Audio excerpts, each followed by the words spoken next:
wave, the 800,000 of that one might estimate would get ILR, I want to emphasize this point too, actually. This is a really important point to note. That makes assumptions about the take-up of ILR that are based on historic data. That historic data was when EU nationals were the majority of the incoming net legal migration cohorts. This is flipped completely on its head.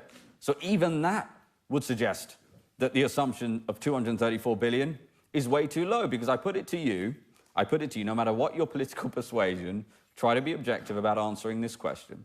Do you think French people and Swedish people and Finns are more or less likely to apply for ILR and ultimately citizenship in this country than people from India, Afghanistan, or Pakistan? I think we all know the answer to that question. So I want to emphasize again, the magnitude of this looming fiscal disaster is huge. Reform will solve the problem. Thank you very much, and we'll take questions.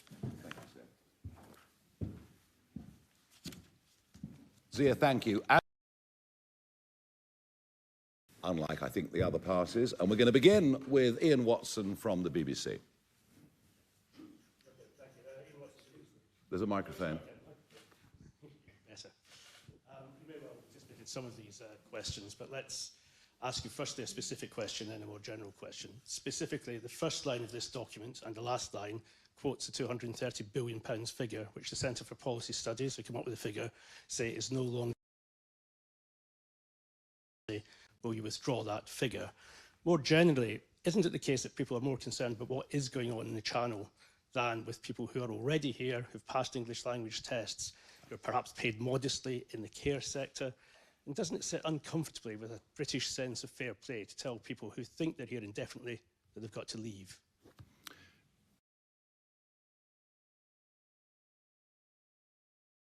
That is without doubt too low. It underestimates things. I suspect many more than 800,000 actually will apply for indefinite leave to remain. Plus, it's quite tough to get all of the figures. And if you go back to those who've already been granted indefinite leave to remain, without doubt, the number is considerably bigger. The British public are very focused on what's happening in the English Channel. That is right, because it's visible, it's there for all to see, and you now have Conservative and Labour governments both promising they'll do something about it. So the issue's become a very big national issue, and people are worried, as we saw with the Bell Hotel in Epping. They're worried about crime, they're worried about national security. There has not been a proper debate on legal immigration because all the so-called main political parties have agreed. Both Labour and Conservative governments have been happy to have open-door migration. The Liberal Democrats obviously would not criticise, nor the SNP, nor the Greens, nor anybody. And that is why we've not had a proper, full national debate about this. What we are attempting to do today is to make people realise that large-scale migration into Britain, where 50% at least of those that come will never work and live off the British poorer. And we want to have that debate. Quite how the Labour and Conservatives will defend themselves against this, I don't know. So we want to have an honest debate. And you talk to me about a sense of fair play. Yes, you're quite right. A fair play to British people who've been priced out of the market, where minimum wage has become maximum wage in many, many sectors, where employers and others haven't bothered to upskill British people by relying on endless cheap foreign labour coming into Britain. This is the end of endless cheap foreign labour and an attempt to get young British people trained up to do the right jobs with the right pay. Thank you. Olivia Utley from GB News.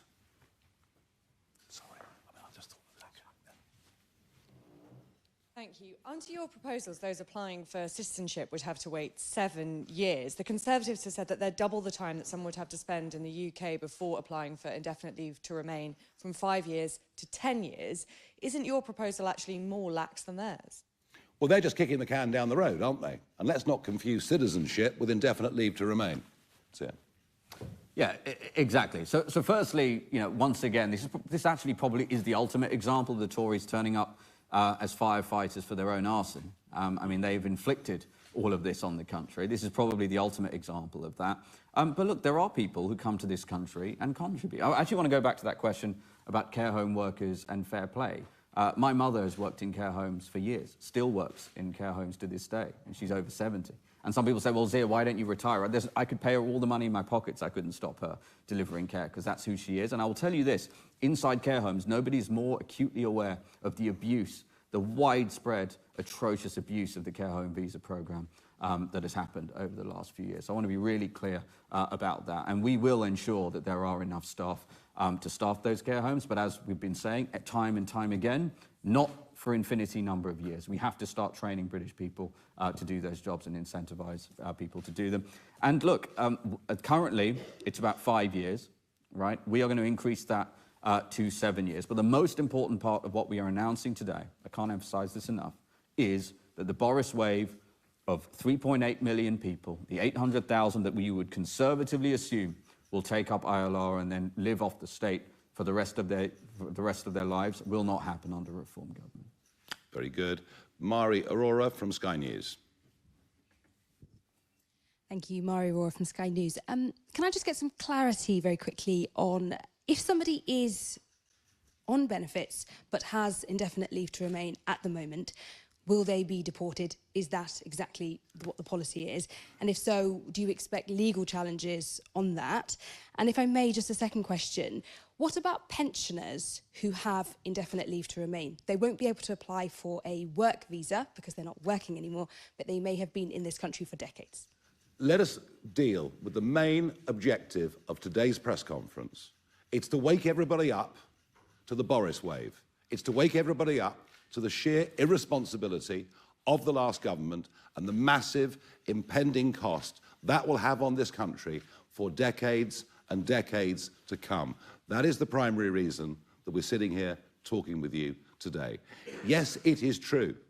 There are those here on indefinite leave to remain that are living on benefits. Will we be free from legal challenges? Well, of course, having cut out the Human Rights Act, the European Court in Strasbourg, British courts will be free to make judgments that are the right judgments, which they're not at the moment. We are not for a minute pretending that going back through the backlog is going to be an easy thing to do. It'll be complex, it'll come in many forms, but we do intend to address it. So, yeah, any thoughts on that? Yeah, no, completely agree. I mean, look, will we get legal challenges to Nigel's entire agenda? Yes. One quite cool feature a government does actually have, if they have the political will and the parliamentary majority to do it, is to change the laws, which ultimately is what legal challenge is dealing with. So as Nigel says, top of the agenda is leaving the ECHR, repealing the Human Rights Act, replacing it with a British Bill of Rights. So to the degree there are legal challenges, Nigel's government will win them.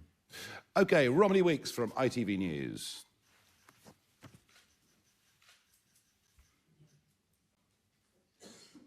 Thank you very much.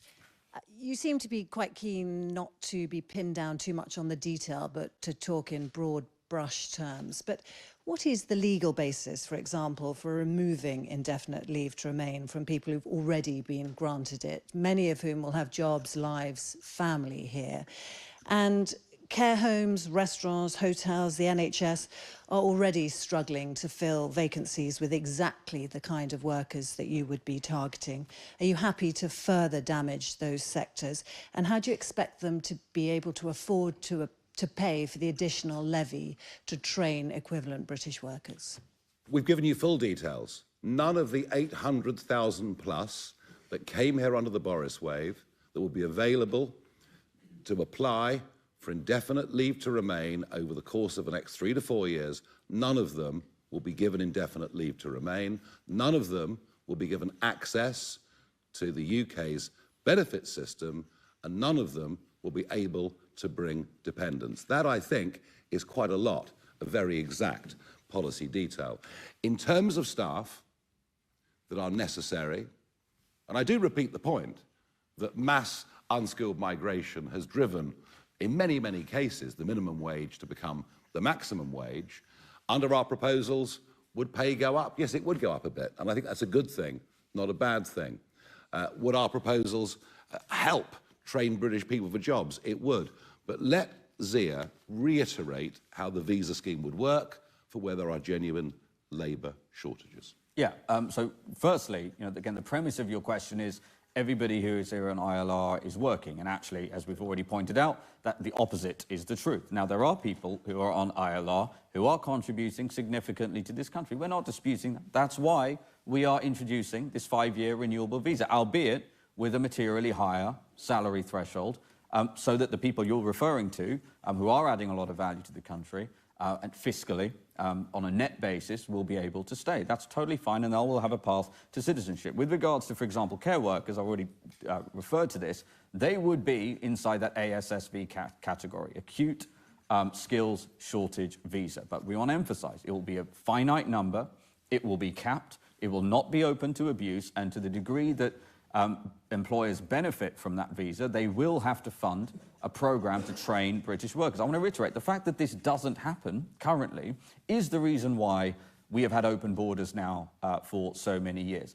We are giving business, look, I want to make the other point too, which is, look, if we're serious about saying we're going to cut net immigration to zero, we're going to embark on deporting people who are here illegally, we're going to stop the abuse of our welfare system, yes, there will be some businesses who do have to pay more for that labour. There are 6.5 million British people on universal credit, which is primarily an out-of-work benefit, and only 1/3 of the British people who are on benefits are actively looking for work. Now, we're not going to claim this is some super simple problem to solve, but we are deadly serious about solving it, and it will never be solved if there is a tap for unlimited low-skilled immigration.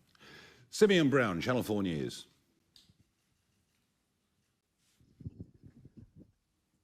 Many of the people who took part in the protests a few weeks ago to unite the United Kingdom said that their beef was not with people who were here for legal purposes. They said that if you came here and you were working and you were contributing, that was fine for them.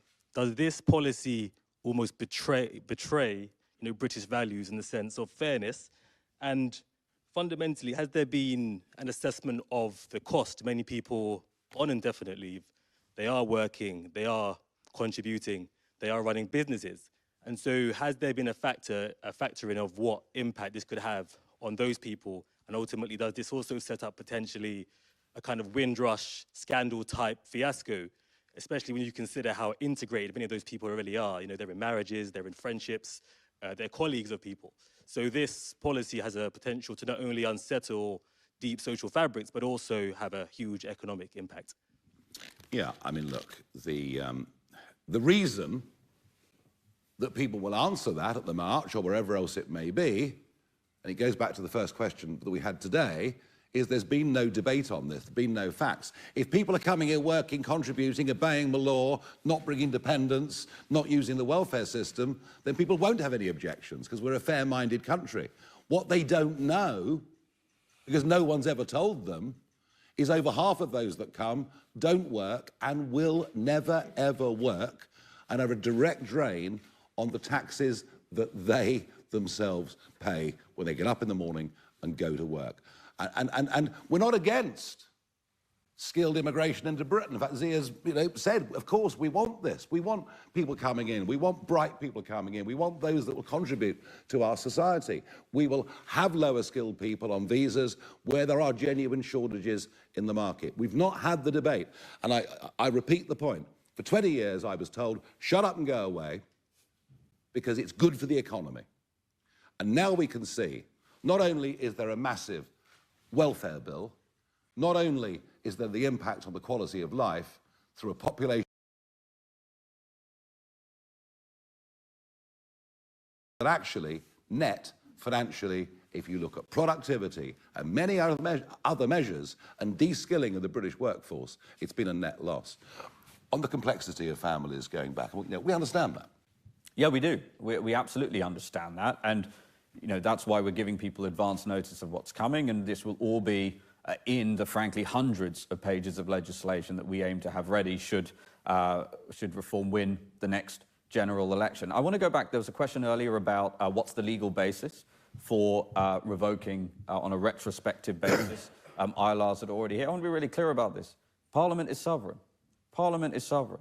And with primary legislation, that will be the legal basis. Now, our aim as we've said many times before, is to get Nigel into number 10 Downing Street, flanked by 350 to 400 Reform MPs who believe in this, who understand what our agenda is, and will vote this stuff through. The fact that these questions are even asked in a country like this is just a function of learned helplessness, because we've had 14 years of Tory government that were basically 2 or 3 different political parties in one, and nobody had the political courage. So the answer is primary legislation and Parliament being sovereign.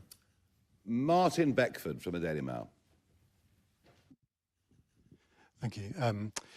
You admit these ideas are very bold. Do you not have any concern that by promising such huge savings and massive reductions in immigration, you're bound to disappoint your voters who already have very low trust in politicians on this issue? Thank you. I understand we're aiming high.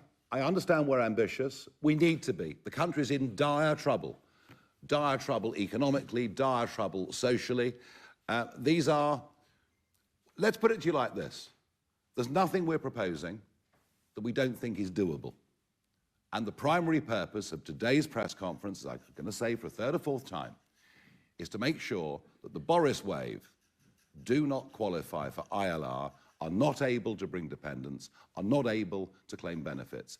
Otherwise, the cost to our welfare system over the next 5 to 10 years will literally send us under economically. That is absolutely achievable. And indeed, when we spoke at the previous conference about deportations of illegals, you know, we had the former head of Border Force saying, yeah, actually, the numbers that they've talked about are realistic. Is it going to take great political will to achieve these things? Yes. And that's why those people that stand for us at the next general election, we don't want careerists, we want people who genuinely believe in this mission. Thank you. Ryan Saby from The Sun. Thank you very much. With so many overseas workers who could possibly be leaving, are you sure, and how convinced are you, that British workers have the appetite and aptitude to do many of the jobs, especially with many on the long-term sick and 2.6 million on that long-term sick? Well, we have to revise the long-term sick. The system that's been in place over the course of the last few years is frankly farcical, where you go to a family GP, you say you've got depression, the family GP feels pressured to sign you up. I mean, during the pandemic, it was being done on 10-minute Zooms, and a lot of that needs to be revised. You know, it just is ridiculous that, you know, another 1,000 people a week are going on to long-term sickness, disability benefits, and frankly being written off and told that they're victims. It's not good for them either. So look, we are going to have to. One thing that will encourage people to go to work, of course, is the fact that, you know, we're saying that average wages under these plans will go up. And I understand that some employers will say, look, life is tough, etc. But equally, you know, I mean, when you've got 1 million people now, 1 million people in work who would be better off coming off work and getting sickness and disability benefit, tells you what a terrible poverty trap we're stuck in this country. And that is why, and this is an aspiration we can't do in the first year, this will take time, but it's why our ultimate aspiration will be to raise to £20,000 the threshold at which people start paying tax. And that would get us out of this 16-hour-a-week trap. People who want to go to work, but if they work for more than 16 hours, they're worse off than they currently are. I accept, and referring back to Martin's question earlier, that's not something we can do overnight. We would need to have created a massive investment and huge growth to get there, but it's where we intend to get to. Okay, Aubrey Allegretti from The Times. Good morning. Thank you, Nigel. Aubrey Allegretti from The Times. First question to Zia, if I may. What is the cap on the national critical role visas? How many will be eligible per year? How will the cap be set? Can it be changed on a whim or depending on sort of sudden shocks or needs of the economy? Or is it going to be hardwired into legislation? You mentioned that care workers would be in that. What other professions will be as well? And if I may, Mr. Farage, I'd like to ask again if you're willing to deport pensioners who refuse to apply for the new visa that you're setting up. Obviously, they won't be eligible for the worker skilled ones. Yeah, those are the two questions. Thanks. Yeah, sure. So, you know, the first question you asked regarding the acute skills shortage visa. Look, this is a serious piece of work, so we're not going to have all the answers to that now. It's going to be contemporaneous to when we are in government, if that's the result that the British electorate delivers. It will recognise where the shortages actually are, but I want to emphasise it will be capped, it will be finite. Obviously, if there's a major shock, some sort of COVID-style black swan event in the middle of the year, of course Nigel's going to be practical about that. But I want to emphasise again, it has to be capped, it has to be finite. I want to say one other thing though.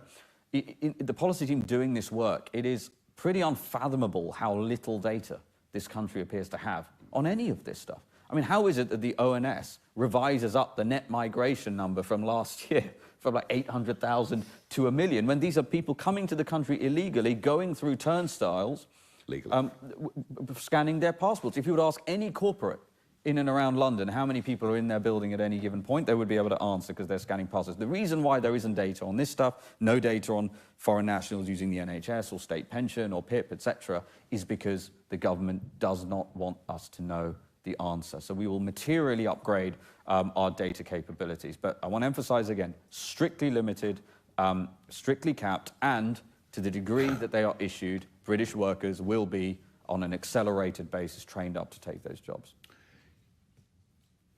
The people you're talking about, the pensioners, probably have UK citizenship. If they haven't got UK citizenship, why on earth are we paying them old age pensions? Why on earth would we be paying them old age pensions? But you're missing the point. The real point is our biggest worry are not older people.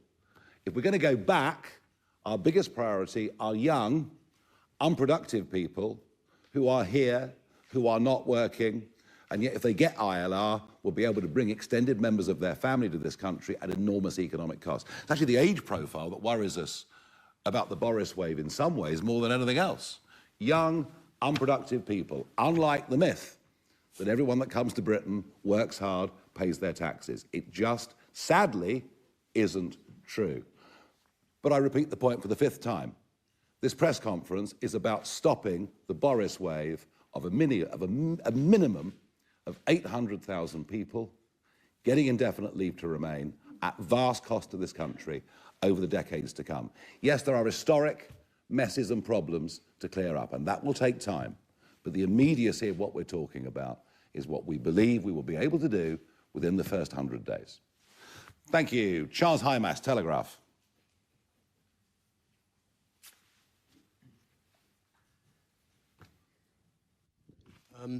Can I just clarify on the proposals? Do they include EU settled status citizens, or is it only non-EU citizens, of which are about 420,000? And if it does include EU citizens, what implications are that for renegotiating the withdrawal agreement?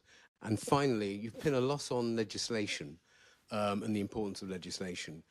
How are you going to deal with potentially massive opposition from the House of Lords? Abolish it? No, I mean, it's a good question because you're looking for the right answer, aren't you? But no, but we might, if we face that problem, just have to appoint a few more peers. But we'll leave Danny Kruger to work out all of those issues. He's sitting at the back of the room. I'm very happy for you to chat to him afterwards, all right? EU nationals. Yeah, so did you say 400,000 non-EU?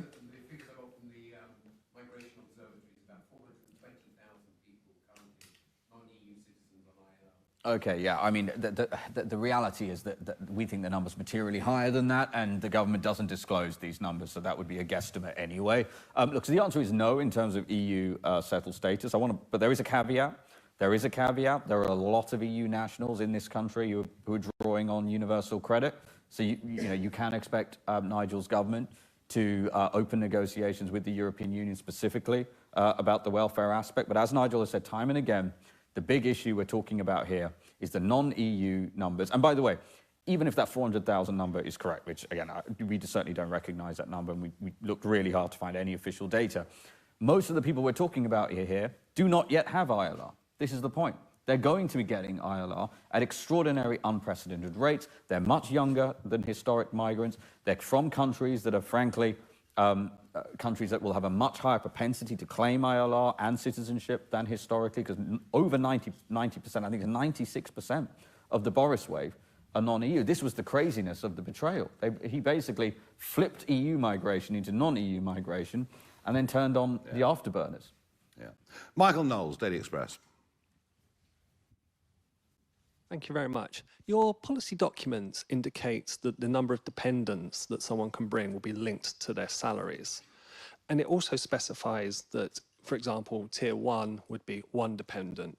Will you specify who that dependent is? And to give an example, what would happen if it's a family of 4 of 2 adults and 2 children? Thank you. Yeah, so the answer is yes.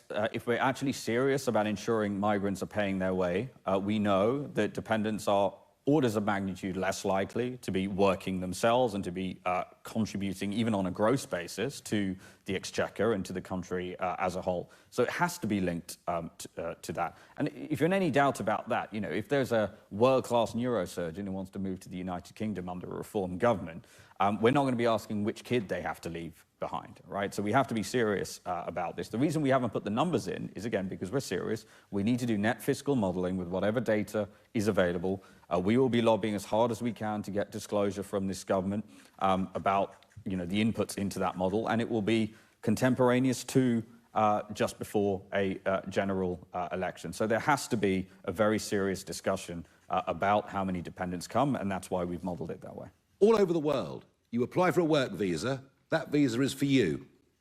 Not to bring your family, it's for you.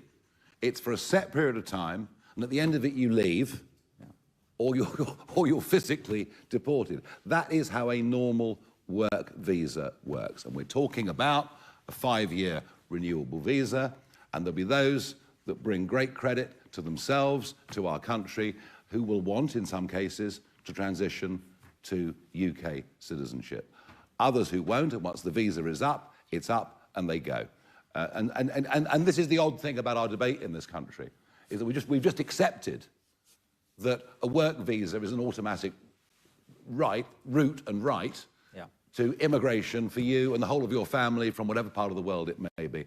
That is how completely wrong-headed everything has been since New Labour, going back to the late 1990s when this thinking first came in, having not been there at all in the decades since the end of the Second World War. You know, 50 years, 55 years of managed migration, sensible net migration that had come to Britain in all those years, and everything went haywire under New Labour, and sadly the Conservatives, whilst talking the talk, never had the courage to walk the walk, and we have. Neela Lloyd from PA. Thanks. You've said that legal migration under Boris Johnson was very poorly managed, but as it stands, isn't it the case that people who came to the country under that government will have had the opportunity to apply for UK citizenship by the time of the next election? And is it part of your plans to retroactively review UK citizenship grants, as well as reviewing the right to be here for people who were previously granted ILR? Or will everyone who has previously been granted UK citizenship be safe? No, no. If you've been granted UK citizenship, you have been granted UK citizenship. To be absolutely clear, there should be no confusion over that. You know, we would not retrospectively change that because you become a legal citizen of this country. We would never, ever suggest otherwise. Yeah, no, nothing to add to that. Okie dokie. Lucy White from Bloomberg. Hi both, thank you for taking questions. I wanted to ask you about, well, Labour has already announced plans to extend the timeline for ILR from 5 years to 10 years. Already we've had a lot of questions from clients, from readers in the city who are worried about the fact that they may no longer be able to, you know, have the plans that they were banking on when they arrived in this country. Do you accept that this is going to have a huge chilling effect on the types of workers who want to come to the country? And yes, you talk about the investor visa and so on, but there are many people who would not qualify for an investor visa who are still bringing a lot of economic benefit to the country. And then if I can ask about the care sector as well, how do you expect them to fund the training that you're asking them to do when it is largely a state-funded sector and they're already saying that they can't afford that? Lots and lots of questions there, very good. So Labour have said they will extend it from 5 years to 10 years because, you know, they're being advised there is a fiscal disaster coming down the road at them. But they're obviously aware of this. They've said they'll kick it from 5 to 10 years. As far as I'm aware, they've taken no action on this whatsoever. And all that is doing is kicking the can down the road, whilst at the same time, huge numbers of people continue to come. So that doesn't actually solve anything. And would those in the city that are coming in from America to work for Goldman Sachs be worried whether they met the salary thresholds? I very much doubt it. Care sector. Yep, that's spot on. The kind of people that you'd be talking about there will not have any issues with the work visa that we're talking about. In terms of the care home sector, look, there's a huge amount of work to be done on the care sector. We know there's going to be a big shortfall of beds. Our policy teams have already started working on this. But I want to emphasize again, no one is more acutely aware of the abuse in the care home sector, about the total lack of checks there were. There were no real checks at all about whether they even had the relevant qualifications. So what you ended up happening actually was the honest people self-selected out, and the dishonest people, in many cases, not all, but in many cases, ended up coming here with a huge number of dependents. I'll give you a statistic. In 2010, the number of dependents per work visa issued was 0.7. Now, that number is 1.2. And when you extrapolate that through any model on this stuff, that is a catastrophe. And the care home sector is a big part of that. I think it was in 2023, the relevant government department thought that they were going to issue 6,000 visas. And this is in the document. And they ended up issuing 58 times more than that. 58 times more than that. This is the state of decay and total malaise and incompetence that we currently have in our immigration policy. So we will ensure the British people have enough hospice beds, have enough care home beds. But all of this is connected. That we're certainly not going to have that, because it's an infinity amount of money that the care home sector needs if we're also going to take care of the millions of Boris wave migrants who would end up staying here for decades. Yeah. Adam Sherry, Guido Fawkes.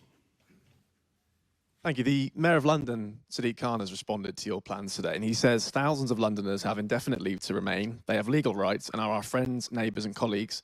He goes on to say threatening to deport people living and working here legally is unacceptable. What's your response? What about the ones that aren't working? What about the ones that have never worked and never will work? What about having an honest debate about those we've let into this country, many of whom are great people? Fine, we understand that, but too many of whom are not. We've totally misunderstood what a work permit, what a work visa is. It's been a backdoor to full-time settlement.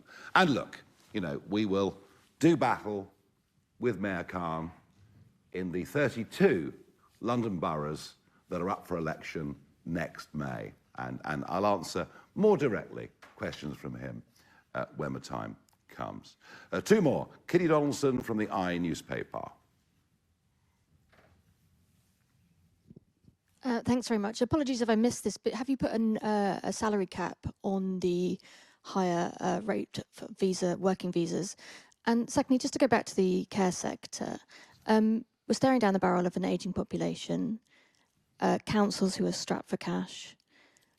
Will there be a sort of transition period where you say to councils, look, we're not taking away all your cheap labour? And how long will that transition period be? And I mean, if Reform wins the general election, at which point do you think you'll get to the point where you've got the sort of labour you want to have in place in the care sector? On the first part of that, on caps, you ask about salary caps. There was another question over there about numbers caps. The point about caps is that they're things that need to be changed every single year. They vary according to circumstance, according to industry. And, you know, the answer is, we don't know where the next general election is going to be. I suspect it might be rather sooner than some other people think it will be. And we'll do that nearer the time. To do it now would be quite ridiculous. Care again? Yeah, I mean, look, it's exactly as Nigel said. We are very much aware of all of the issues that exist inside the care sector. Yeah, we want to emphasise, as it says in the document, we will ensure that this is all done on a staged and staggered basis in consultation with business. But I want to say one other thing too. You know, I understand why this is the case, but most of the sort of human questions that have been put to us, you know, what about this particular person or this particular person? Well, number one, if people in this country on an ILR and they are contributing, they're going to be absolutely fine. So that's crystal clear. But what no one has really asked a question, what about the British people whose backs are breaking under the enormous tax burden, and that's only going to increase? We're going to get a budget from Rachel Reeves imminently that is going to be the most There are going to be hideous tax increases for working people. That's the reality. This country is buckling under that pressure. When we speak to voters, when we speak to British people, nobody seems to care about their plight. Nobody seems to care about the plight of young people, as I said, who have to compete with all of this foreign labour. So those are the people ultimately we're looking out for. It's a very strong point. And last question, Anna Grace, Financial Times. Thank you. Nigel, you said in your opening remarks that we don't know how many migrants are claiming benefits, but you wrote in the Daily Mail that most migrants rely on benefits. Can you clarify which cohort you were referring to in the article and what's the source of that statistic? And because migration experts that I've spoken to this morning say that there's no evidence at all for that claim.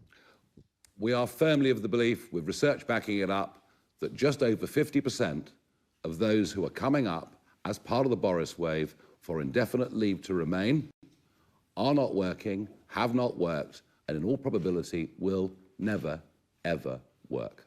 And by the way, if you want to challenge what I've just said, ask the government for the numbers. Ask the British government for the numbers, because we've been trying for quite a long time and failed. Maybe with the might and the power of the Financial Times, you can get a straight answer. I see one more hand up over there, if you want to pass the microphone down. Two more, sorry. Okay, fine. Aggie Chambray, LBC. First question, have you done any modelling on how many businesses will close as a result of this policy? And if you have, can you tell us how many?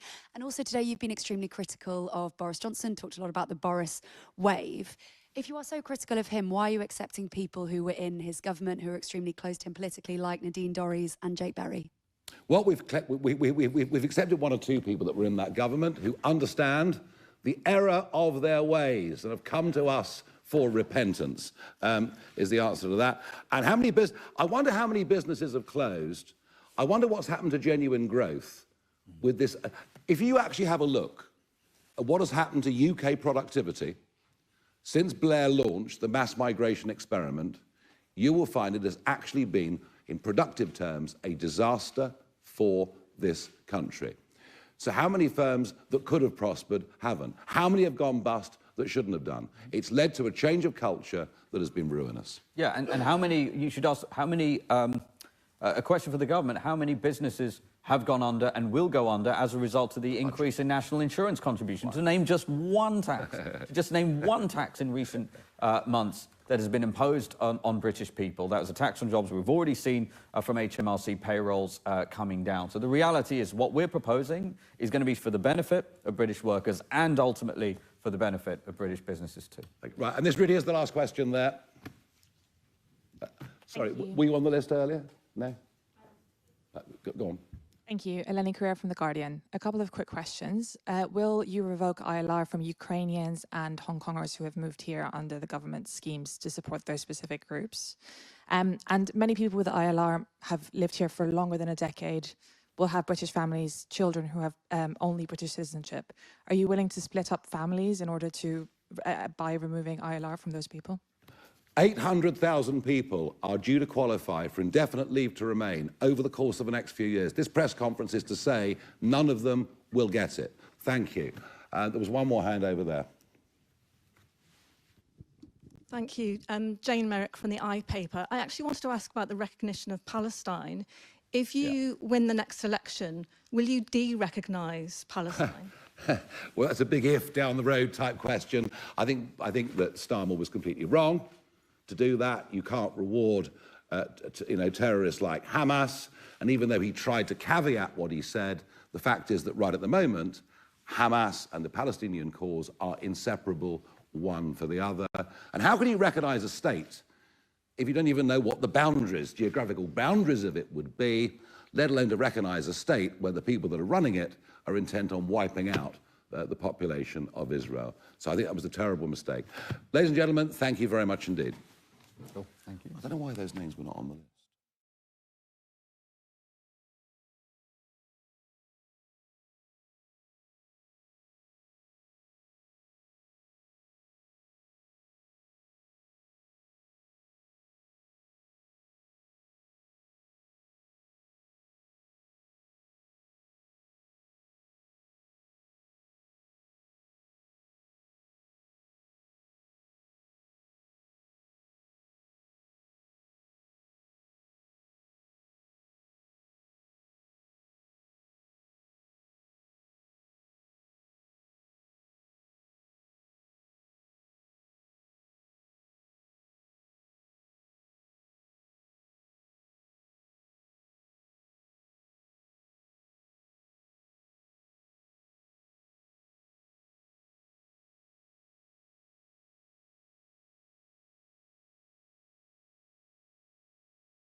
Thanks.